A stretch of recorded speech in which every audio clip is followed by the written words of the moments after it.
Welcome to Sports Scope, the most influential sports talk show in the nation.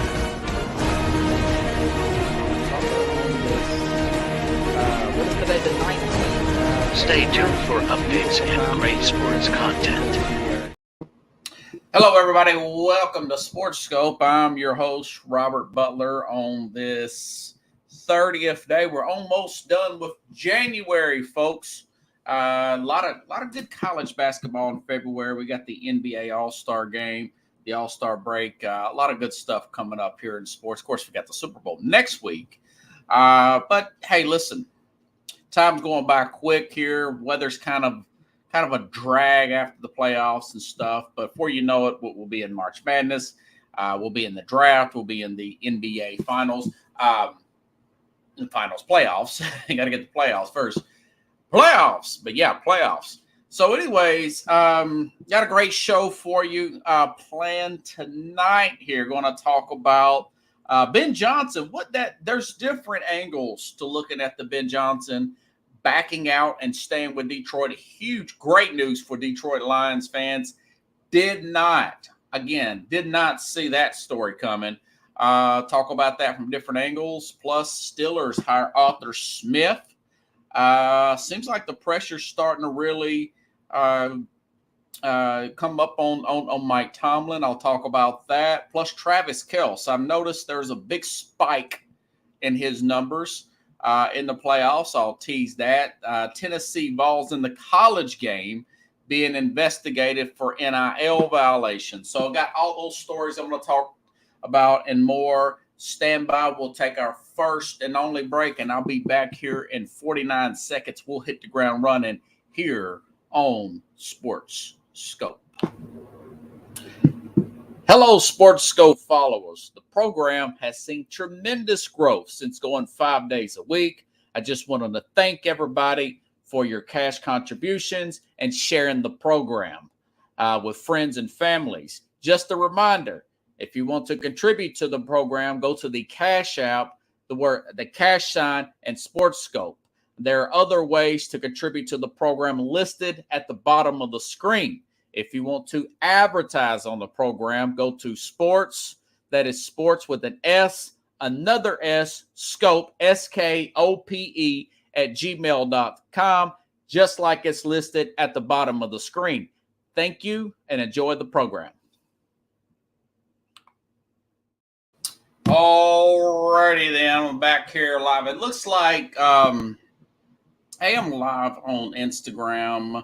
The thing is, it seems like I'm on a little bit of delay. So, folks, if you comment on the Instagram page, and I don't answer when you comment, I haven't got any Instagram comments. So if you are on Instagram comment, tell me that you're on Instagram comments. Since I started this a few weeks ago, hopefully I'll be back on Facebook in a few weeks. So we'll see how that plays out. I got to move along with the show anyways. Okay, now, all right, let's start with one of the biggest stories of the day. Detroit coming off of a historic run, NFC Championship games. Dan Campbell got a lot of heat, not going for the field goal. Didn't hear a lot from the Lions fans. Like I said yesterday, the Lions fans still in that honeymoon phase, still in, hey, we're just glad to be here. 30 years, first time winning division, NFC Championship game. We're talking 40 years. They showed when the Lions were in the NFC Championship game back in '83, folks. They actually brought a lion to the – I don't know if you all caught that. Anyways, but the big news today is Ben Johnson. Ben Johnson will stay with the Lions. Okay. My guess is he probably got a pay raise to about between $4 and $5 million. Said he wanted to win a Super Bowl with Jared Goff under contract. Now, listen, Goff is in his final year of his contract. He's going to make about $31 million. That's not bad for today's NFL. You've got guys making 50, 60. I want to say Deshaun Watson's over $60 million cap hit. And that $31 million, that's what Goff is. His cap hit is. They're way under the cap here. I want to say $61 million in cap space. They're not too far behind Tennessee, although this team, Tennessee's second, Washington's got $83 million. So they've only got $20 million less than Washington, the team that was offering Ben Johnson. So he's looking at this situation, all these great players that are simply they're in the second year of their contract, so they're not going to be busted on the cap on just about anybody. Possibly, maybe Ottoman St. Brown or Penei Sewell, some of those guys, one of those guys may hold out. I doubt it. I think they're coming up in year 3, which means they will be eligible for an extension. I don't think so. Only one that could potentially hold out would be Goff himself. I think they're going to try to work out something with Goff, a 3 to 5 year deal. Hopefully, if you're a Lions fan, keep it at around 3. You want to see how good a Hendon Hooker is before you give Goff a big bunch of money. Under this model, I'd try to give Goff just a few more $1 million on that contract that he has and maybe give him some incentives to bump him way up. If you give him a big chunk of money, you're going to start losing players and your window may close sooner rather than later. Now, either way, it will be open next year. So that's a very good news story for the Detroit Lions, okay? You say, what's the pull here? What's the pull here? Here's the sense I'm getting from Detroit. And as much as I pounded Dan Campbell, some of his reckless coaching habits, he's an ex-player. He's still getting emotional of the players. He crying in the locker room, very Dick Vermeil-like, right? Former Chiefs and Rams coach, won a Super Bowl. You Eagles fans, coached the Eagles back in the day. But I also think that Campbell has a Dabo Swinney-like family, Clemson coach here, family-like atmosphere, okay? If you don't recall, Dabo Swinney is for a few years, I'm talking post-national championship, okay, with Trevor Lawrence and with Deshaun Watson, he had really good coaches to stay there. Brett Venables, year after year after year. Now, Venables finally, he's second year into the Oklahoma job. But they were 2 and 3 years past national championships. He was just staying there with Clemson. I kind of get that same, the emotional. You could see the bond there. A lot of players bought into Dabo. Now, Dabo's having some problems like everybody with the transfer portal, with the NIL stuff. And, I'll talk about the Tennessee story. They're being investigated for violations with the NIL stuff as well. But my point is, Dan Campbell does have that effect on there. Even the coaches are buying in. Some may say that possibly he should move off Aaron Glenn. And he never did. They fired the defensive back coach. And that defense did get better.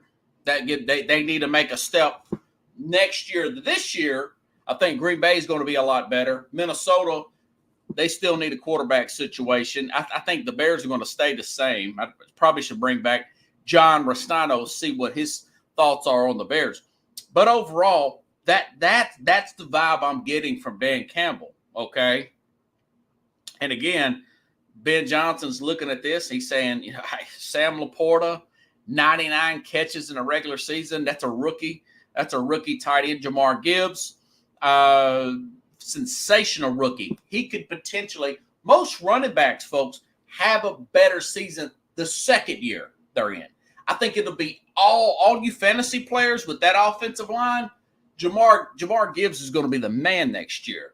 I remember here out of Nashville, Chris Johnson's second year. I mean, 2,000 yards. He's got a lot of Chris Johnson-like tendencies, Jamar Gibbs. So you look at that. Jack Campbell, Brian Branch, he's looking at all these plays like, man, I tell you what, this is a really good spot here. Plus the fact that I mentioned this time last year, closer to March last year, that I was surprised Detroit's turned into such a free agent destination with Chauncey Gardner-Johnson. A lot of people wanted to sign him.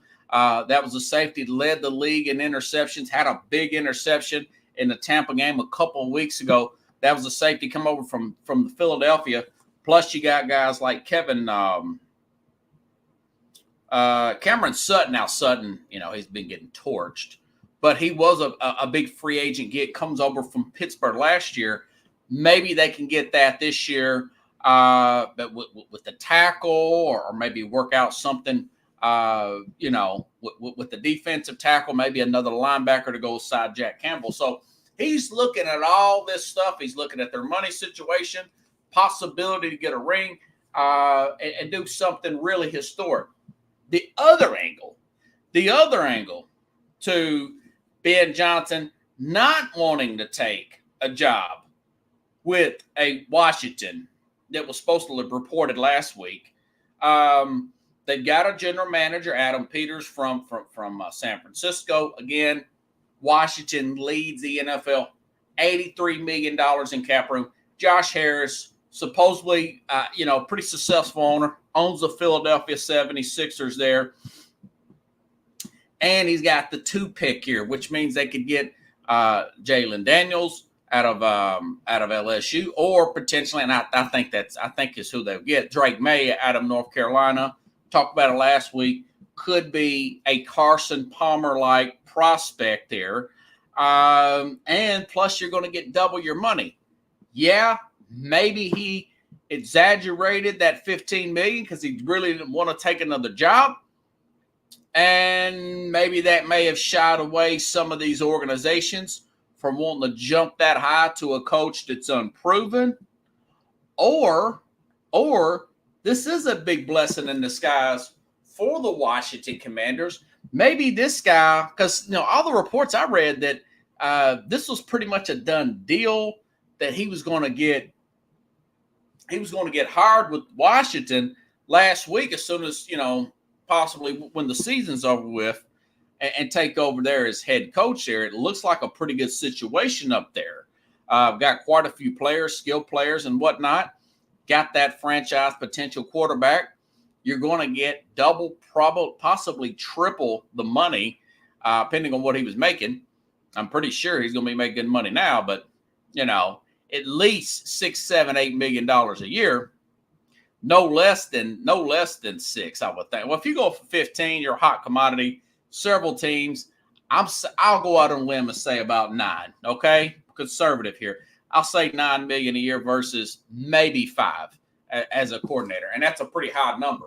But he's done a really good job. He's got very good rapport with Jared Goff. Love their formations, running out of different angles and all that stuff. So you can see what they've got there. But I'm saying to myself, if I'm Washington, going back to that blessing in disguise comment, think about Josh McDaniels a few years ago. He says all the reports say Josh McDaniels is going to take, that's the former offensive coordinator from the Steelers, or from the Patriots. He's going to take that Patriot job, or the Colts job. Going to take the Colts job. And then at the last minute, he gets cold feet. I like working with Bill Belichick and the Patriots. Okay, and then go back even farther when he was in his 30s, which is Ben Johnson's still pretty young. He's only 37. He took the Denver job. That turned into be a disaster also. And now we know that he's just not head coaching material. Ben Johnson may not be head coaching material. He's a small guy in stature. He might not be confrontational enough to lead a whole organization like that. Because you got to coach the coaches. You're coaching the players. Do you want to be a walk-around coach? Do you want to be a coach that just emphasizes on your side of the ball and you hire the best guys on the other side and just let it be? That would be my approach, Go out, I'm going to do my side of the ball. I'm a hire guy. I don't care how much older he is than me. If I'm 37, he's 67, and he can still do it, I'm bringing in the experience, okay? I'm bringing in a Leslie Frazier who's out there, a defensive coordinator. I'm bringing in somebody mid-50s, 60s to come out and run my defense. I'm getting a lot of veterans around me because they know something that I don't about the side of the ball here. So that's what I will say. So he might not be that. he simply might not be head coaching material. Either way, it's great for Detroit. It's great. They're in a very good position because just like I said yesterday, with some of the moves that Dan Campbell's made, I heard today that they go for it on fourth down more than anybody in this century since 2000 and on. So it's like 35% of the time going for fourth down. Joked yesterday. I read something off Twitter, the X out there that Dan Campbell is like the guy at the blackjack table. You give him, he draws 18 and he wants to hit. You know, there's got to be a 3 there somewhere. So, but getting Johnson back here, this takes out the idea that this may very well be a Nick Sirianni situation where he has just an excellent offensive coordinator and he gets rid of that coordinator. The coordinator gets a job. Sirianni obviously lost Shane Steichen over to the Colts here. And now they're scrambling. We saw how dreadful the offense looked and the defense for that matter. So we'll see. We'll see how all this plays out there. But it's really good news for Detroit fans. And as far as Washington, I still may call back Bobby Slowick. I don't know if I would have looked at. I mean, here's some of the names that's come up on the AP wire when researching this story. Bobby Slowick's still out there. Mike Macdonald, listen, he is on the defensive side of the ball. McDonald, the coordinator from Baltimore. Now, of course, they had Ron Rivera. They just got done with the defensive guy. But listen, I mean, Kansas City simply did not score a point in the second half, okay? He made some adjustments, shut Kansas City out in the second half of this game. Baltimore led to me, they were the best defense. Forget about what the numbers say. They were the best points-wise. You saw the way they dominated Houston against the run in that first game. But, somebody like that, Slowick is still very young himself. If I brought Slowick in, the offensive coordinator from Houston, very good job. I want to see who he's going to bring around him. Can he get a veteran staff around him to help him out? Okay. Can he get a guy that Ron Rivera's age? Would he hire Mike Vrabel? Would Mike Vrabel take the job for a year? Probably not. But get somebody much older, help you out with the other side of the ball, put a good staff around you, and listen, maybe even talk to Todd Monken. Listen, Monken from Baltimore, people want to criticize him about the AFC Championship game and throw stones. This guy called a great he's had great game plans all year long. Kansas City simply played the perfect game plan led by Steve Spagnuolo, who has coached in big games before. He's got multiple Super Bowl rings, 3 that I know of, 2 with Kansas City, 1 with the Giants. Kansas City did not win a Super Bowl before he became the defensive coordinator. Okay, he was not the first defensive coordinator with Andy Reid before he got there. He's another guy. He's not head coaching material. I think he's lost 2 jobs as a head coach, but he is a very good defensive coordinator and probably the best in the game right now, particularly when it comes to big game. They don't spend a lot of money. They spend money on Chris Jones, and those cornerbacks are all they're on rookie contracts. I think Snead's going to be he's going to be a free agent this year, and a lot of people's going to go after him. But McDuffie's in year 2, and they've got a bunch of safeties I've never heard of, and Calais or whatever his name is, that guy from Iowa. That guy's a draft pick. So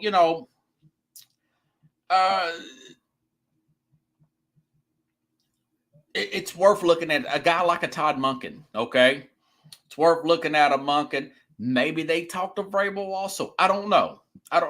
I would lean offense though. If I'm Washington, I would lean offense. I'm sure your Mike Richmonds of the world, The author I've had on the program, I'm sure he's disappointed. He wanted Harbaugh. I thought Harbaugh may be there. Now, of course, I said the Chargers were the best job, and of course, that's what Harbaugh took. But Washington Command, again, you got the most money. You've got that second overall pick. New ownership seems to be much more flexible than Daniel Snyder. It's really a clean slate job. It seems like a good gig as of today. So that's a story I'm going to be monitoring over the next few days into the next week or so. Possibly get that hire done this weekend. Okay, staying in the NFL. Okay, now Arthur Smith. Speaking of Titans, former Titans offensive coordinator, he was a very good coordinator here. I was looking up. He's been hired as the Steelers offensive coordinator. All right. Remember, he was recently fired from the Falcons. Never really got a good shake there. Didn't really have a good quarterback to deal with down there. Most of that tenure was cleaning up salary cap. But he might be the coordinator type. But I tell you what, as a offensive coordinator, he was there for 2 years with Tennessee. During that time, Ryan Tannehill had career years in 19 and 20. Okay. Tannehill, I thought I screenshotted this thing. You look at plays like in the red zone, speaking of the Ravens, Derrick Henry throwing the ball in the end zone. That you got to give that to Arthur Smith here. That was a big playoff game. That was when Lamar lost his second year in the league. Remember, he got the MVP that year. Titans went up there, beat up on them pretty good, caught them a little bit flat-footed, caught them off their bye week, and got ahead. Tannehill, I want to say his numbers. I don't know why I do not have them here, but they're really good. Here we go. 2019. This is what you're getting, folks. This is what you possibly could get in Pittsburgh, Carlos. Ryan Tannehill with Arthur Smith. Okay, 22 touchdowns, 6 interceptions. He had a rating in 2019 of 117. They were killing it in the red zone that year. That's the year Tennessee got to the AFC Championship game. Okay. And then you look in 2020, his numbers are even better. 33 touchdowns, 7 interceptions. Of course, the Titans that year, they couldn't stop a nosebleed as far as the passing game here. So they had their O-line squared away. There was some good structure there from Tannehill and the offense when Smith was the offensive coordinator. Then he takes over, like he resurrected what was that guy's name? Cordell Patterson, former Vol there, Carlos, if that name rings a bell. His career, he didn't really have a position in the NFL. Arthur Smith uses this guy as a running back. You know, he was using him the way that Kyle Shanahan and San Francisco used Dabo Swinney. So he was using him like that. And, you know, you wish they could have got more out of Kyle Pitts, but a lot of that's just the simple quarterbacks just simply not executing the play there. So I think they got a good hire. That being said, a lot of this falls on the head coach. All right. I do think that I would definitely pair Arthur Smith with Kenny Pickett. Not a Mason Rudolph guy myself. Plus, Tomlin said, listen, we're going to give Kenny another shot here. You know, the games I saw Kenny Pickett play, he didn't fill up the stat sheet, but he did finish games well, including beating Baltimore. Okay. I know he got hurt last year. Maybe it was his injury, but I haven't sold all my stock on Kenny Pickett. Absolutely not whatsoever. Also, all this is kind of happening here in the last day or so. I did want to reiterate or also add on that Art Rooney, I read this off of Pro Football Talk. That's the owner of the Steelers, Art Rooney II. We've had enough of this. Time for the Steelers to get some air quote playoff wins, Carlos. Like Jim Moore Sr. would say, playoffs? Yeah, they haven't won a playoff game since 2016. Okay, the Steelers have not won a playoff game since 2016. And I was thinking to myself when I read that headline, and I'm reading about Arthur Smith. He also mentioned we're working on Mike Tomlin's contract extension this offseason. We're working on that, okay? Then he throws in the playoff wins. Why does it irritate him more now than it has in the past? And I got to thinking, well, the Ravens are in your division. They're in the AFC Championship game, all right? That doesn't help. That doesn't help whatsoever. And then you look back last year, Carlos. You look back last year, and the Cincinnati Bengals are in the AFC Championship game. You look back the year before that, the Cincinnati Bengals make it all with the Super Bowl. It always irks the owners more when it's somebody in your division that's really successful. It does. I mean, look at the Titans here. Houston in the playoffs here. All right. The Colts in the playoffs. Last year, Jacksonville beats Tennessee, goes to the playoffs, wins a playoff game. All right. And then Amy Adams Strunk says, okay, I'm firing Mike Vrabel. He made it through the god-awful Black Monday, right? He makes it through Black Monday. And then it's like, I think I'm going to fire. So you look at it from that perspective. They've had 3 coaches since 1969. The most stable organization in the history of the NFL when it comes to head coaches. Okay. 3 coaches since 1969. All 3 of those coaches won Super Bowls. Okay. They got 6 Super Bowls there. All right. But I've never heard that out of Steelers ownership. I think they may jump on this bandwagon and saying, we're going to try again. This would be Kenny Pickett or Mason Rudolph, Carlos's 3rd offensive coordinator in the last 2 years. Someone thought that Matt Canada was fired. I can't remember who the fill-in guy was. It makes no never mind because the interim guy they didn't keep. So they went on and hired former Titans Arthur Smith. I think it's a good hire. It was a good hire. I would kind of like maybe the Titans maybe could have gave Vrabel one more year, brought Arthur Smith back, but, the owner, she lost a little bit of her patience there, and then they decided to go with Brian Callahan. I think it's a good hire. We'll see what his staff looks like, but I like the vision of going offensive, okay? And maybe the Rooners are thinking, okay, we're loyal to Mike. We did get in the playoffs, but we didn't win any playoff games.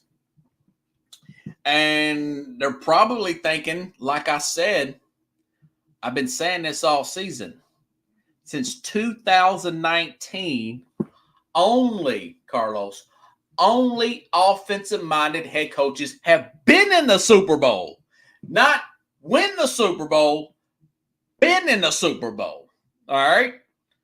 Going all the way back to the 49ers and this Chiefs team, part 1, right? In 2019, offensive, right?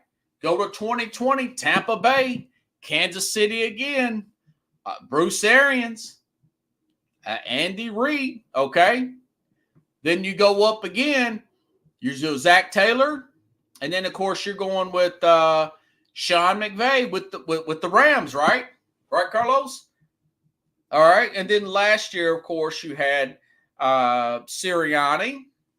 And then, of course, you had Andy Reid again. So, and now you've got Kyle Shanahan part 2 and Andy Reid round 2, per se.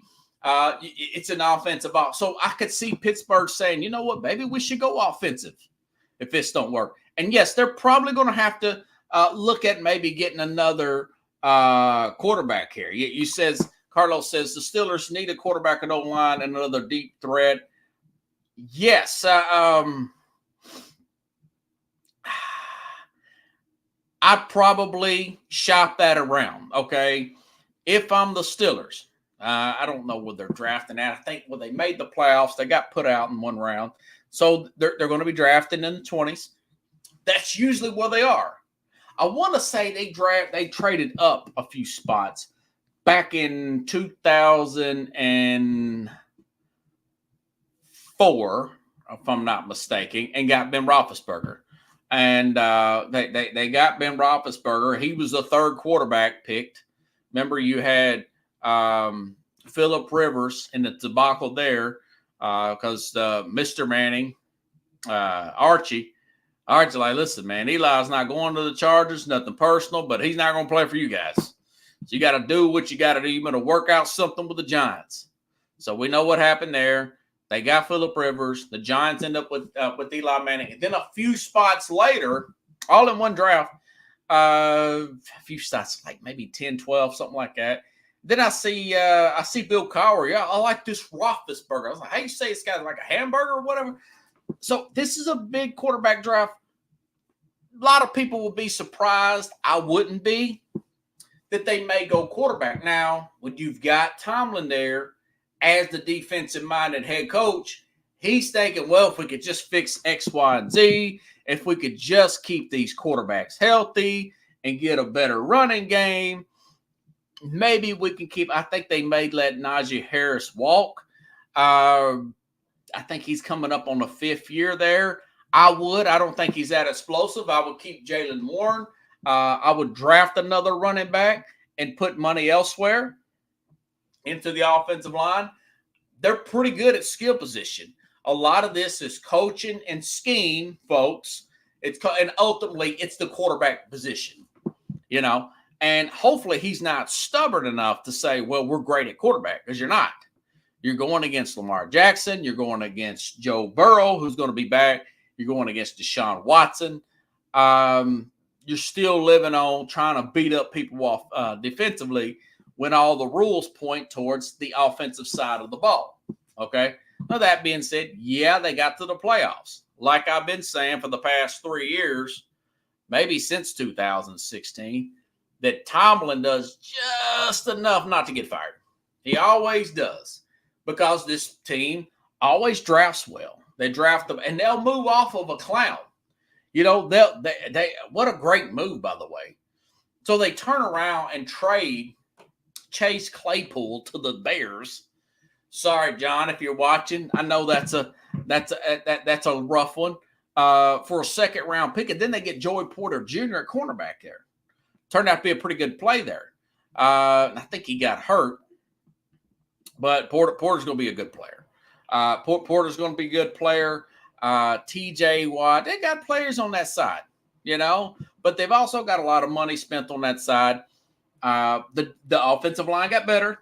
It got better. It's really about the quarterback play.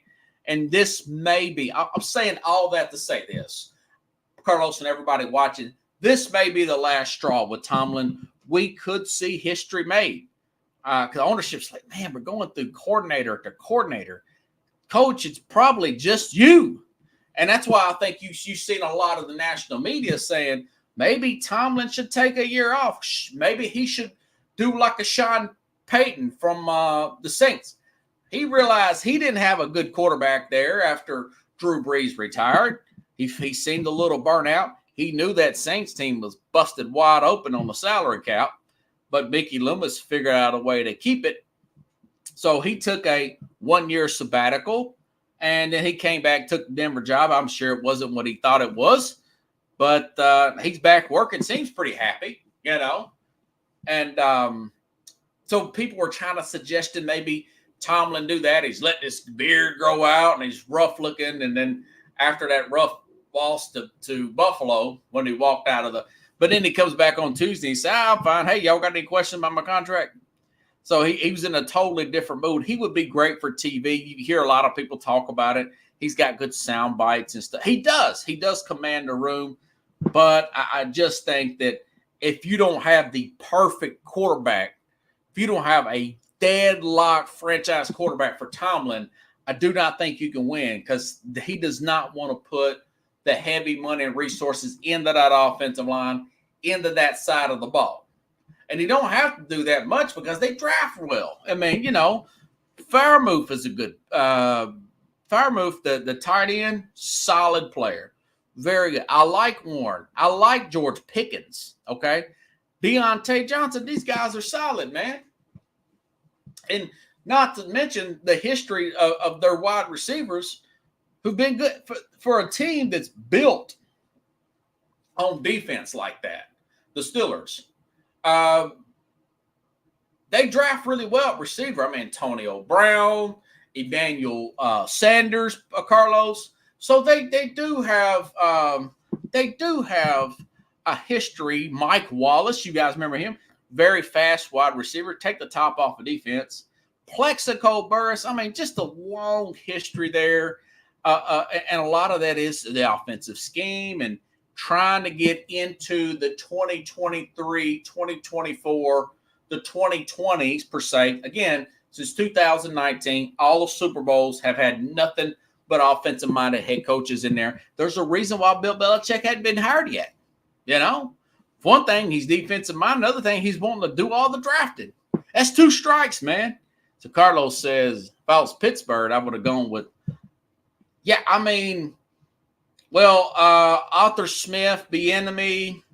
I think if you look at a guy like what Ryan Tannehill did, Tannehill's not Patrick Mahomes. Bieniemy will probably get another shot here. And I was right. I was telling Carlos, I don't think Bieniemy's a good interview, man. He just didn't get any job offers this time around. Now, I can't remember who the Washington guy is now. What's that quarterback's name in Washington, Carlos? The Commanders quarterback. Meeks, no, never mind. They're probably going to get Drake Reed or whatever his name is. They're probably going to get him anyways. They're probably going to draft another because his numbers fell off as the season went along. The Commanders quarterback's numbers fell off. They look good early. I like some of the schemes early from Bieniemy. Bieniemy very well may go back to Kansas City after all this is said and done. Maybe he gets in line at Kansas City. Maybe he can kind of 10 years there. Maybe he may butt heads with Mahomes if Reed retires. But something. I would much rather have a offensive-minded head coach and a great defensive coordinator. Kansas City, for example. All right. Cincinnati, McDonald, and Baltimore is doing really well. Then I would like to have it the other way around, a very good or possibly good offensive coordinator, then a good defensive. So, Arthur, it doesn't guarantee the Steelers' offense. That's right, Carlos, it don't. Because it still goes down to the head coach. And you say, why? Because it goes down to what certain plays are called in certain situations that the head coach may come in and say, no, I don't want that slant down the field on 31 or 4th and 1. Let's try to do a running play here and just get it. But the offensive coordinator is saying, for example, Kansas City, right, to Marquez Valdes-Scantling, it's what, 3rd down? And Mahomes takes a shot downfield. Scantling makes the big play, big 1st down. They're in field goal range. That ends the game. A defensive-minded head coach, no, let's don't do that. Let's don't do that now. So you hinder some of the offensive calls and game plans is what I'm trying to say. In crucial parts of the game. And that's usually where you're getting judged on. Now, your offensive minded, you don't want to go too far the other way, like our guy Dan Campbell, per se. But I got another story to talk about, folks. Don't want to get too far behind there, Carlos. University of Tennessee, they're in potential hot water over the NIL violation. This was first reported by SI.com. People keep saying Sports Illustrated. I think that's the hard copy because SI.com, they still got stories. Anyways, I digress. And, of course, it's the second-year five-star player, Nico Lama-Leva. I'll probably butcher that last name. He's the five-star player that's been talked about in college football for the past few years. During his recruiting process, Lane Kiffin was complaining that he was Sam Howell. Yeah, Sam Howell, Carlos is what. That's the Commander's quarterback. But hey, I want to tell you about this story, folks. University of Tennessee investigated for NIL violations here. Okay.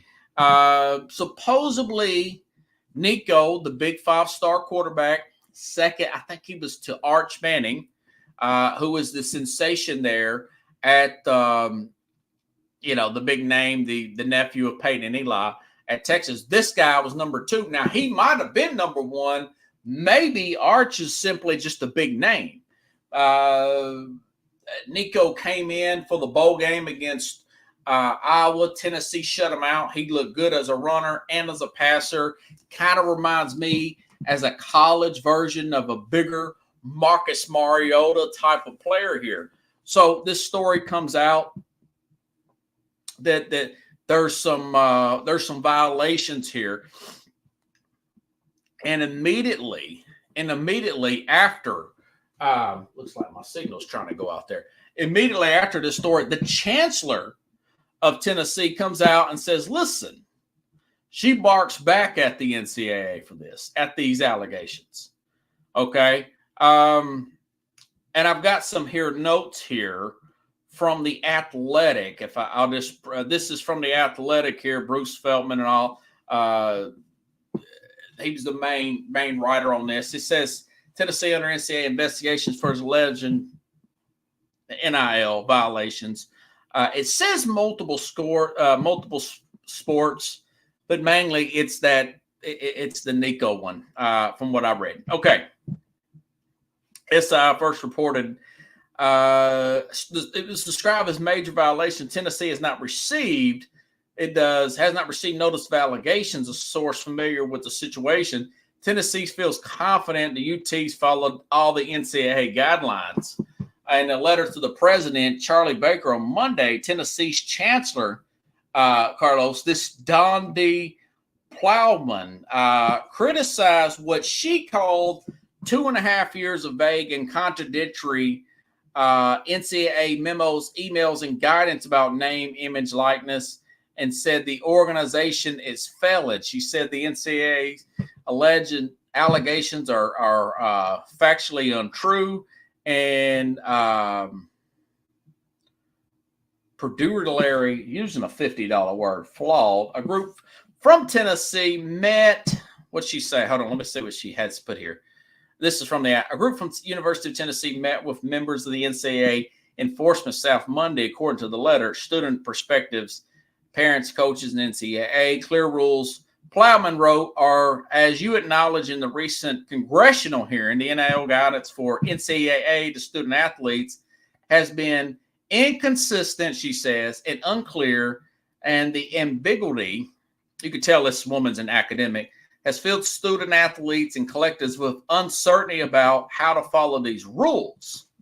Okay, going back to the NCAA has allowed players to monetize this going back to July 1st of 2021. Why is that date? And I'll keep that year in mind. Keep that July 1st, 2021. Keep that in mind, okay? It goes on to say, permitted to use his recruiting NIL-related investigations have been sparse, presumed ineffective by the 2023 bylaw to use circumstantial evidence, and not just direct sourcing and investigations gives them more power to pursue such causes. The rules, laws around the market are so new, change so often, their enforcement has not been widely feared by the NCAA community. So that it sounds like when you say circumstantial and all that, that sounds like he said, she said.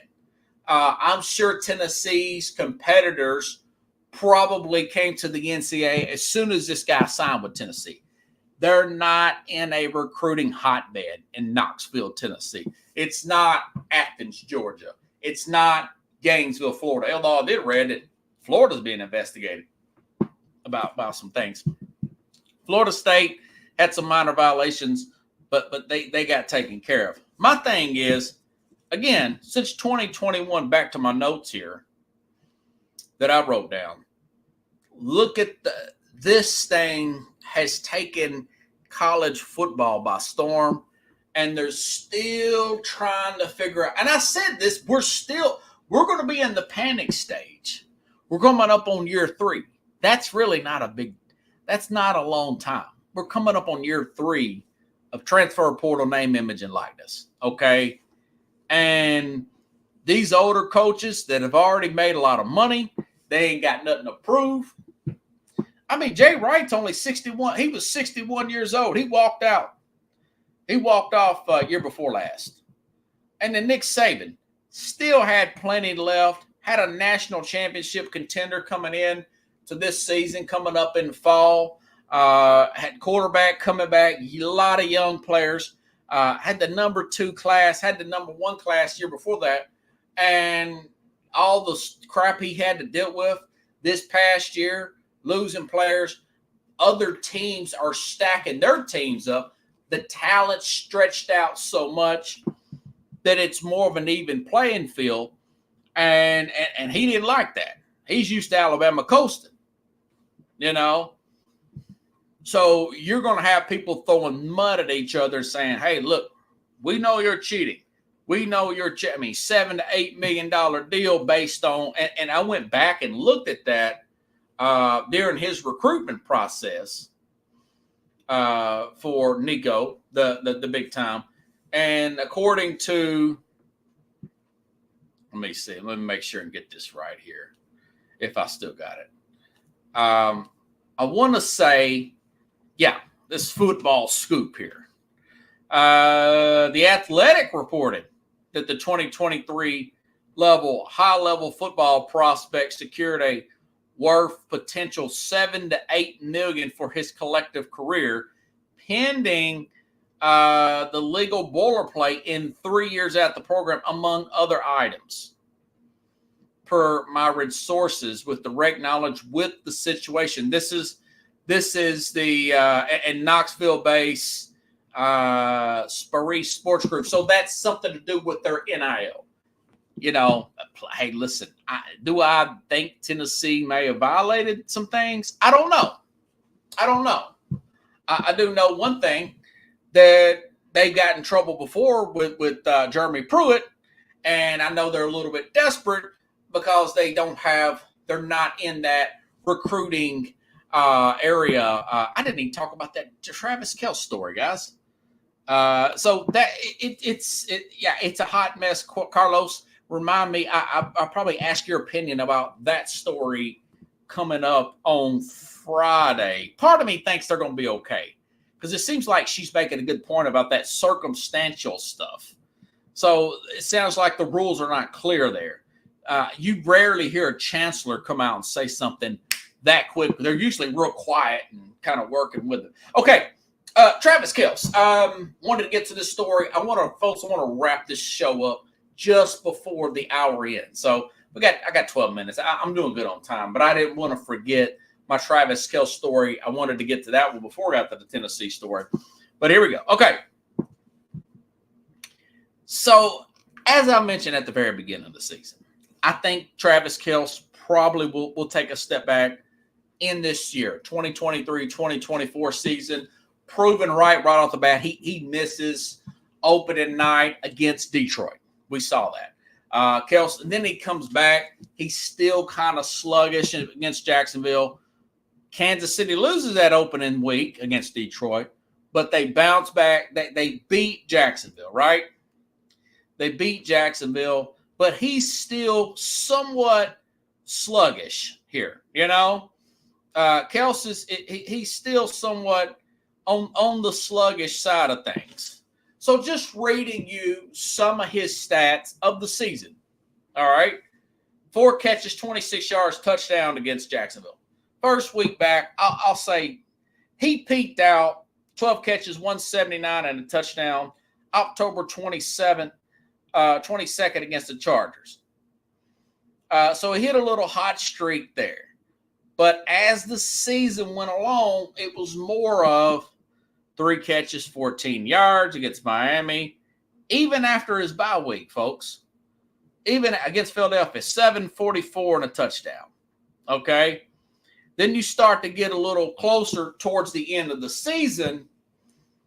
Then you got a lot of 5 for 28 against New England, 5 for 44 against Vegas. That was on Christmas Day, by the way. 3 catches, 16 yards against Cincinnati. Okay. So I remember I mentioned the fact that he had 40-something yards. He had 7 for 44. He did score a touchdown in the Philadelphia. Why does the Philadelphia game matter? Because that was after a bye week, okay? Now, he did not play the last game. He did not play the last game. I think it was against the Chargers. But he did play the next game after that. That was the playoff game against Miami, right? The really cold playoff game against Miami. So he plays that game. 7 for 71. That's pretty good. Okay. Then he goes on the road, 5 for 75 and 2 touchdowns against Buffalo, 11 for 116 and a touchdown. Look at these spiking numbers here. From 5 for 44, 3 for 16. Then he jumps up 7 for 71. 5 for 75 too, and 11 for 116 yards and a touchdown against the best defense in the league in the Ravens. Okay, maybe he changed his diet over his off week. He did look more focused.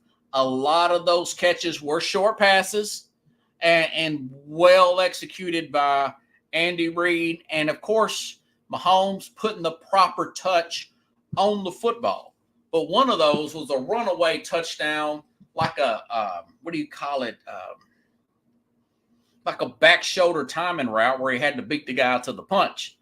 Where he scored that opening touchdown there for the Ravens. So, listen, 11 catches for 116 after 3 straight, 2 straight road games and 3 straight home games, when his numbers, other than back in October, have been mediocre at best. Okay? Listen to these names that the NFL has drug tested. Jake Browning, random drug test following his win December 16th over Minnesota. Remember that, Carlos? Yeah, I think I beat you in that game at the last one. Lions, Jahmyr Gibbs, he's a rookie. Lions, Jahmyr Gibbs gets random drug test after 100 yards, 2 touchdown game back on Christmas Eve, December 24th. CeeDee Lamb. Dallas CeeDee Lamb hit with a NFL drug test after career best day. That was on New Year's Eve. CeeDee Lamb got hit with it. So maybe it's all just he's taking care of his body. He was saving his legs for the playoffs here. But when you have a game like that and you're a tight end against Baltimore, yeah, listen, I'd slap it on him. I don't think that if you ain't got nothing to hide, if he ain't got nothing to hide, I'll just show him these other big names. Listen, a lot of guys a lot more younger than you, Travis. We're not discriminating against older players. Jahmyr Gibbs, the first year, he's a rookie. You know, CeeDee Lamb, he's only third year, 3 years in the league. He's due another extension.